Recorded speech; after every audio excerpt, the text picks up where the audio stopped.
Ilhan Omar. You call her Ilhan Omar? I call her that because that's her name. She's the representative from Minnesota. I think, whatever. Maybe I'm saying it wrong. Ilhan, I thought it was. But I think that, like... Whatever it is, I don't like her. So the point that I'm trying to make here is that, like... Is she a representative of America or Palestine, is my question. Well, here's the thing that's important. It's like, I think that she has and I don't even know if she understands this as privilege, but like, she has an identity outside of being American. Like, she has this separate identity from another country that has thousands of years of history, and that's baked into who she is. Some of us... Where you would happily live. Well, where I would happily live. Like, and it would be so great. So, and she married her brother. And it is what it is. So you could do that. I mean, if I had a sister, no. You can marry your sister. I don't know what you could do. But the point is, you could do anything to a woman. Okay, so let's just put that right on the table. So the point I'm trying to make is, like, some of us only have America. We only have... Bill Maher just went off on Ilhan Omar. And honestly, it was brutal. Sitting down with Andrew Schultz on a recent podcast, Maher didn't hold back. He flat out said he hates her and broke down exactly why. From flip-flopping between supporting Palestine or Israel to pushing lies in the past, Bill exposed it all. But before we dive into the full clip, let's rewind. If you really want to understand who this woman is, just watch this video of the Somali Prime Minister. It puts everything into perspective. Ilhan Omar oo magaca Soomaaliya qalin dahab ah ku qortay. Qadiyadda Ilhan ma aha qadiyad Ilhan. Ma aha qadiyad Minnesota. Ma aha qadiyad reer Mareykan. Qadiyadda Ilhan waa qadiyad Soomaaliyeed. Guusha Ilhan waa guusha Soomaaliyeed waxayna noo ximbaarsan tahay macno weyn. Aniga oo ku hadlayo magaca dadka Soomaaliyeed oo dhan meel walba ay joogaan. Waxaan idinka codsanayaa inaad hiil iyo hool la garab istaagtaan. Ku taageertaan codkiina. Dariskiina, saaxiibadiin, cid walba ood garanaysaan aad u sheegtaan inay soo baxaan si ay Ilhan ugu codeeyaan. Albaab walbana aad u garaacdaan sidii dib loogu dooran lahaa. Ballanteenu waa maxay? Ballanteenu waa inaad garab iyo gaashaan u noqotaan xildhibaan Ilhan. Oo aad mar kale dibi doorataan idinkoo isku duuban oo ul iyo diira. Mar kale mahadsanidin. Allah idin barakeeyo. Soomaaliya ha noolaato. I'm just as confused. How does a guy standing up for Somalia end up connected to Ilhan Omar's role here in America?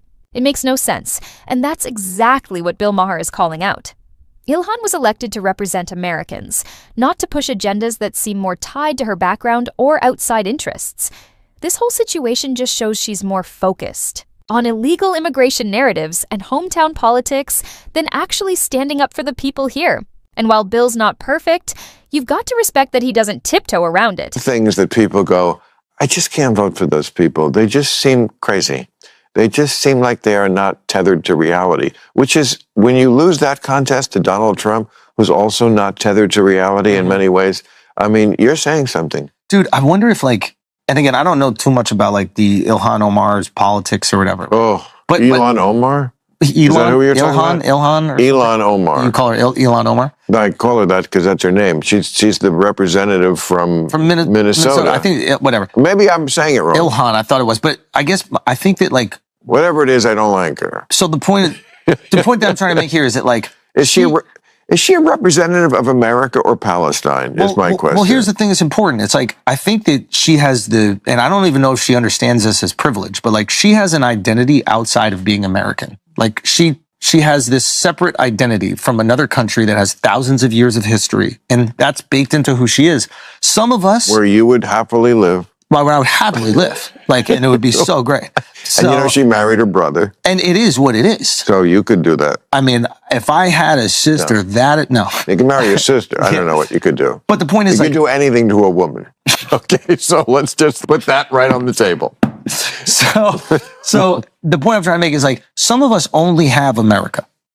We only have this. So when you attack this, I'm going to defend it till the day I die. I love America more than anything in the entire world. It's the greatest country in the human existence. It's the greatest experiment in human existence, and it has succeeded. So we only have this. You have to find a way to communicate what you believe to be the shortcomings of America in a way that doesn't make us feel like you don't love it. Totally. My mom is an immigrant. She loves, like, you cannot tell my mom that I cannot achieve anything, that she cannot achieve anything in this country. It's one of the reasons why I think it's important to bring in immigrants, because they remind us of the opportunity. And they're appreciative because they know what it's like in these other countries. And we don't. Right. Well, I do. You don't, because you would live in because Kabul. of your UTIs. You won't even leave the country. I don't have to. First of all, I have traveled. And second of all, you don't have to travel to understand what's going on in other countries. Have you lived outside the country? No, but I read. I can read about what's there. This is this Ivy League shit that's so annoying to Americans. Reading. Yeah. Yes, stop reading so much. It's gay.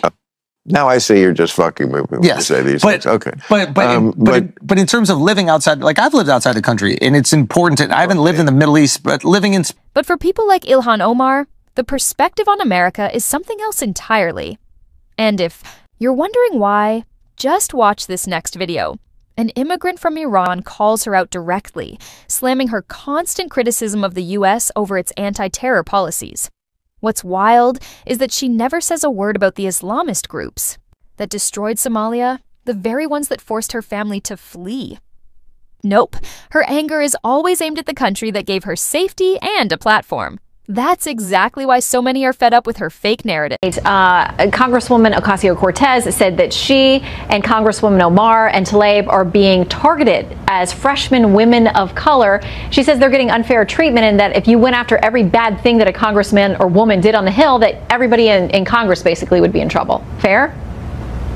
I don't think that's fair at all, Shannon. First of all, I just want to note it's remarkable and startling how much Ilhan Omar, frankly, the disdain she has for the country, that we should note. It's the country that has given her family and herself refuge.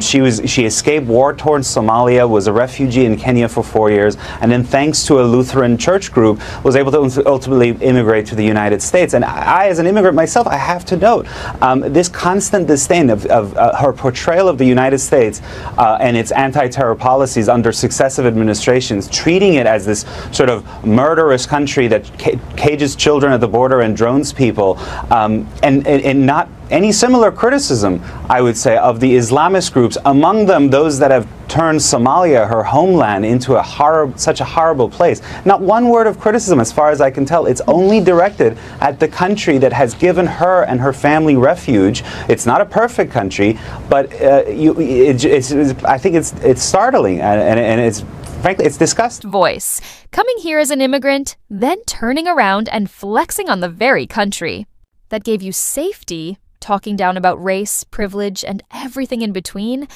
is just wild.